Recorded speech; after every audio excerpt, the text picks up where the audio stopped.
G'day and welcome to another pen review with the Eccentric Electrician. In this video I'll be reviewing a cheaper Chinese made pen, another Hero, the Hero 266. I picked this one up as a freebie off one of my orders, and I thought I'll review it anyway. So it's a cheaper pen. On the cap you've got a bit of a pattern there. I'm not too sure, that might be part of their symbol or just something they've thrown on the top. The clip is almost reminiscent of a Parker clip, you can see that, with the arrow. It's a fairly thin cylindrical brushed aluminium colour. Around here it has had some Chinese writing. I'm assuming the Hero symbol, and then said Hero there. Obviously it's starting to rub off, and on the back you got 266, which is the model. And you got some more Chinese writing just there, not too sure what that says. Then your barrel tapers down a little bit, and to another black dot on the end. You know, it's a cheap pen, you know, there's not much you can expect for it. I got it for free, I thought I'd review it anyway. It's a push-pull cap. Seems to go on fairly securely. Can't really complain about it. It does post. Yeah, it posts okay. It's a semi-hooded nib, I should say, or a hooded nib.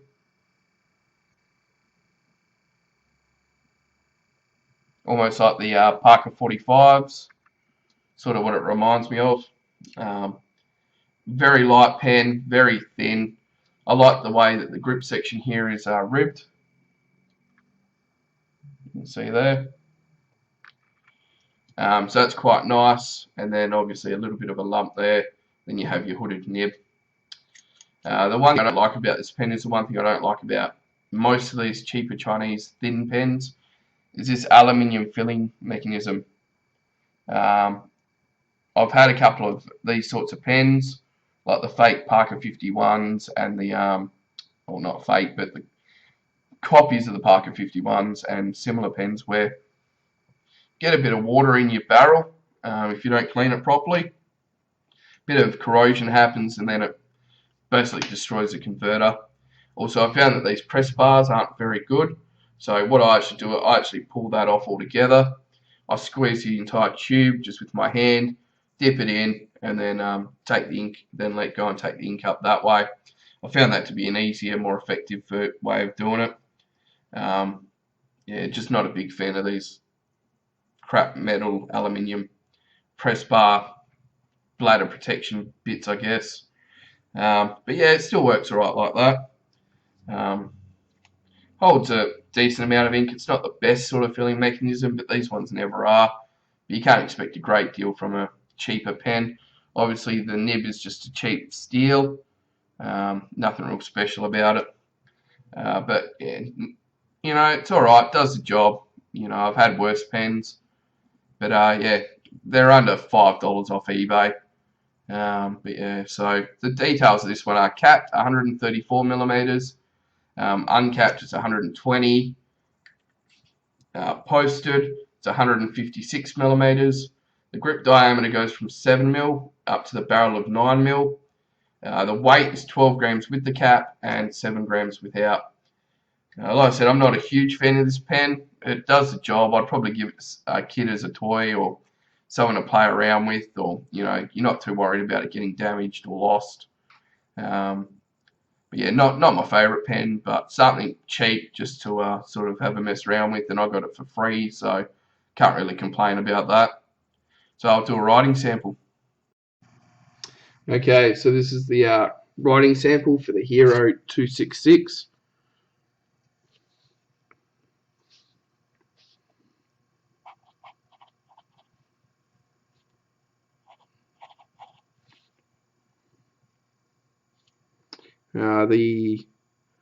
Not too sure what the nib is. It's probably a fine medium steel nib.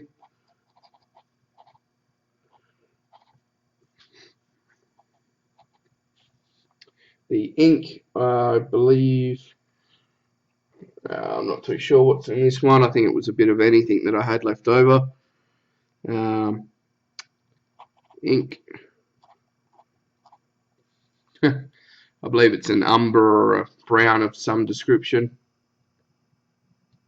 Just focus in that camera.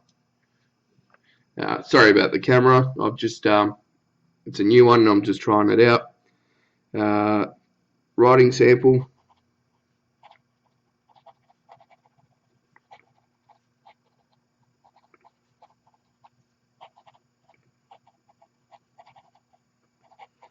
Alright's alright. Leaves a a bit of a wet line, but it's not the smoothest nib I've ever had. But for a free pen, it's not too bad. Bit of quick writing. The fact that it's just a little bit toothy and scratchy probably means it just needs a little bit of a polishing, which is an easy thing to do with these sorts of pens, and don't have to be too afraid about wrecking it. And then it'll probably turn into quite a nice writer. Flex, you don't really get any flex out of it. It's quite a hard nib pen. Upside down, it's very scratchy, and yeah, you can't really use it upside down. I might have even some paper in there. No, it's all alright. Wetness,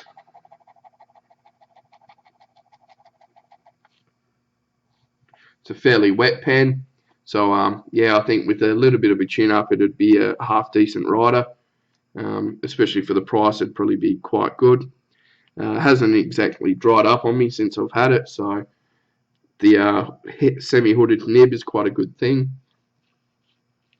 Yeah, would I recommend it? Well, it's a cheaper pen. If you get one for $1 or $2, it might be worth a try. See what you think. It is quite light and quite thin, so you'd have to make up your own mind. Not quite the pen I'd sort of keep. This will probably just go in the collection somewhere, and I probably won't bring it out too often. I might even end up giving it away to a friend or someone that might want to use it. But thanks for watching. Take it easy.